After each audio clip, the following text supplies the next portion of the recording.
पहले आप ये वीडियो देखो, फिर इसके फनी कमेंट पढ़ते हैं। Let go. और गरीब समझ के मजाक न उड़ाए जिंदगी। हमने किताबें उठाने की उम्र में टांगे उठाई हैं।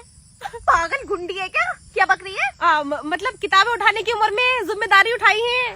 ओह, मैं तो डरी गई थी यार। कैसी कैसी बातें करती है कभी कभी। बाजी पहले टांगे तुमने उठाई थी। मैं नहीं करती ऐसे काम। ऐसे काम भी तुम ही करो। तो मैंने तो एक दो बार उठाई है बस। मैं नहीं करती ऐसे काम बिल्कुल भी। क्या काम?